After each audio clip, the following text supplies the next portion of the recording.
Hello and welcome to PocketGamer.biz's YouTube channel.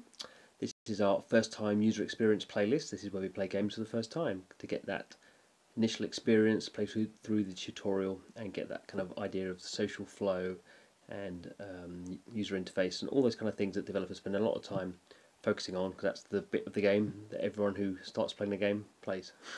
By definition, that's the first time user experience. So you can see we're playing Dragonland from Social Point.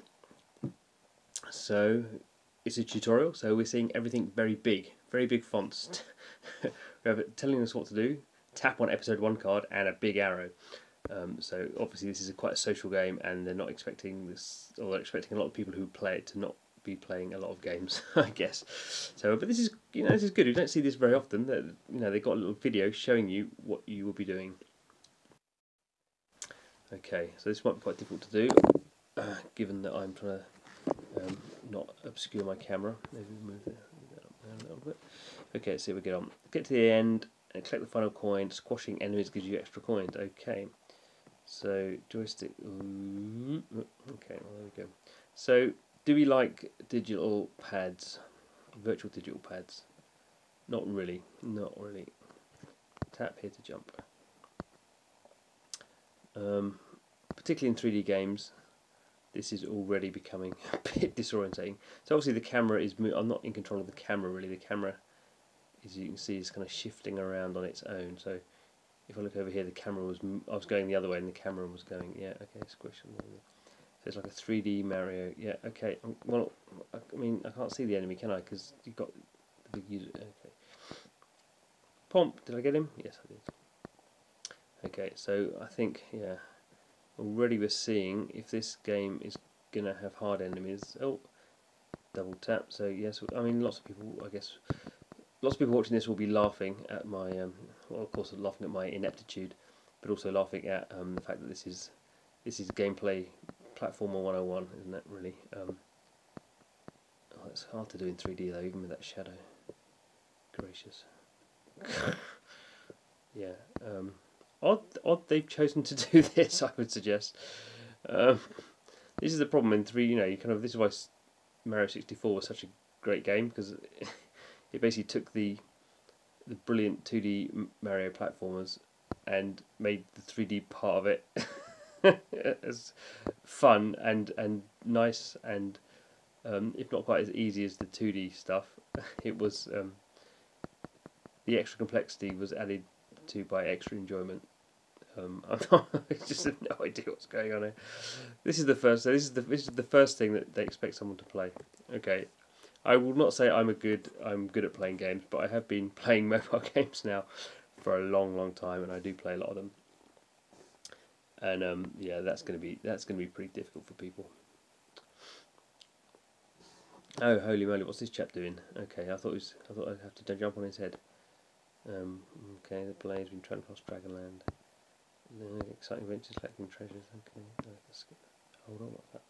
Okay, so who are these? There's some. So this is like a bit like a Candy Crush kind of thing, where we can see these are obviously fake people. If I click on them, no. So we can see the kind of like the map that we're going to travel along, and we can kind of see where our if we, I guess, log in via Facebook Connect, we can kind of see where our friends who are playing the game are, which is a very strong social glue to kind of go, oh yeah, my mate Joe or my mate Jane got to this level, and did I get a high score than them?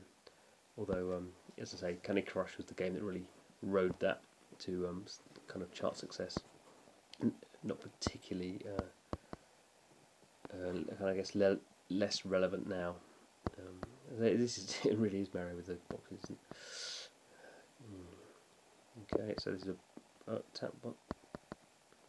Oh, okay, it's actually reminding me a bit of Spyro. Did anyone play Spyro the Dragon on their PlayStation? I loved Spyro games. He was like a purple dragon, but yeah, you can kind of see the appeal. I mean, people do like dragons, and obviously there's quite a lot of games, mobile games that have been successful. Dragon Veil being the big, I guess the big one. But yeah, this is just, for mobile games, is technically very difficult for the developers to kind of deal with kind of the way the camera's going, and to do it on a touchscreen. I mean, I think it's a reasonable job, and they've got this obviously this big round shadow you can see, which is supposed to help you, but that's not. It's not really. So obviously, if I'm under the box now, because there's its shadow and there's my shadow. So, but that's not how you play these games. You don't play these games by going, there's my shadow, there's its shadow, I'll go underneath it. You play them in a much more intuitive level.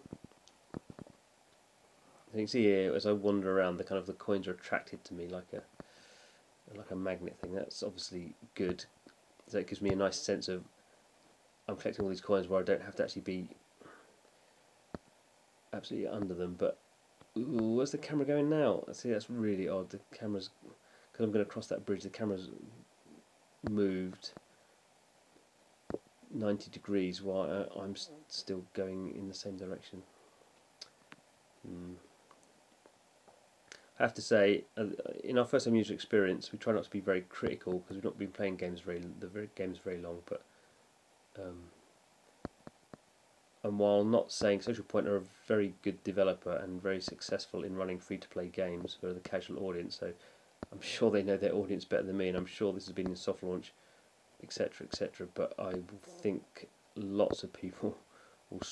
Oh, what happened there? Lots of people will struggle with this. This is the second level, and I mean, I just can't even get this guy, particularly as he's moving.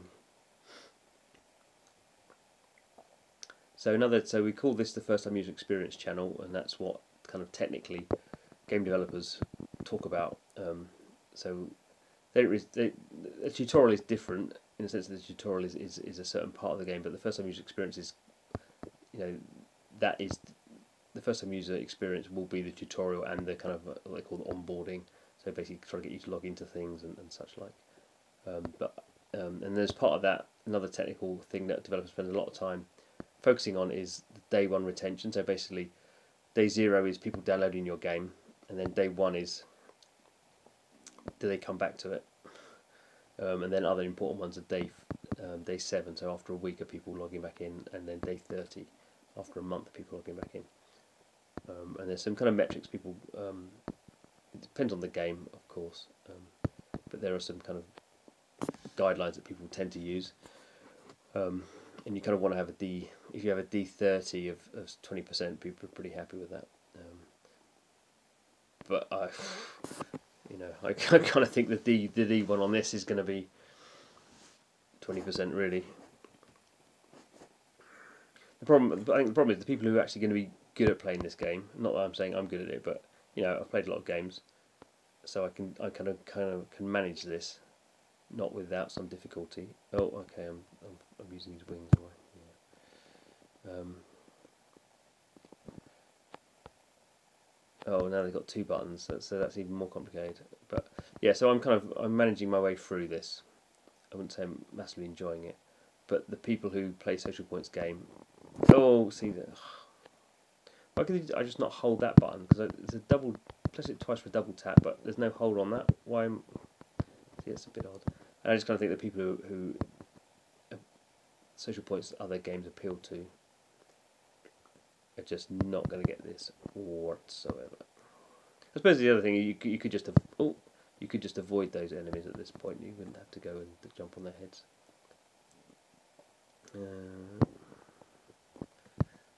But another thing, while touchscreens are very good at doing certain things, I just don't think touchscreens are not ideal for this type of game. Oh, what am I doing now? Okay, so it's still doing that again.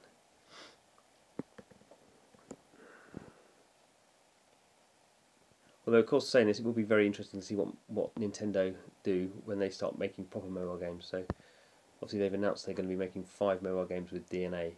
They're another Japanese company, and one of them is going to be this kind of social platform, not really a game. Oh, see, that's Falling Death. No one likes Falling Death. So the first one they're going to do is this. Miyamoto. Oh, no, goodness. No, there we go. So the first one they're doing is this social platform, and then the second one they're saying is going to be their proper big kind of IP, although probably it'll be Luigi, won't it? Let's face it. But you kind of think, well, Nintendo aren't going to make this type of game. You kind of want them to actually attempt this. And even the other games that have been a bit like this, like Jet Set Run and all those kinds of things, have always been in 2D. Okay, let's just finish this one off. Okay, I'm getting the hang of it. I'm getting the hang of it. Whoa, he says. By missing loads of gold coins. Okay, boom. Okay, so that's 3 levels done. With my thumb over it probably most of the time. We'll need a cute little dragon. I'll give him that. So I've got some gems, there's some coins, there's some XP, all the usual kind of stuff that we know and love from free-to-play games. So I can change dragons. Oh, there we go. My dragon's too weak for this level, so we can see the free-to-play kind of bit of something coming in. I can upgrade my dragon. That's Blaze, and I'm going to go to the shop and I'm going to upgrade him with the gold that I've earned, and he's now level 2. And now I can go back. See, and even that is, in a sense, quite a hard divide. You can kind of see, oh, you know, because this is gameplay is skill based, and yet they're kind of like gating you almost. Interesting. An interesting approach. We will see how Social Point get on with their Dragonland. I have to say, as you've probably seen from this, I have my reservations. Anyway, thanks for watching. Don't forget to subscribe to our YouTube channel. So we play a lot of these free-to-play games and try to analyse them in a fairly subjective manner. And if you subscribe, you won't miss the games we're playing. We play quite a lot, and so I'm sure even if you don't like this one, you'll find some stuff that you like at some point. So it'd be good to see you around. Thanks for watching, and see you again soon.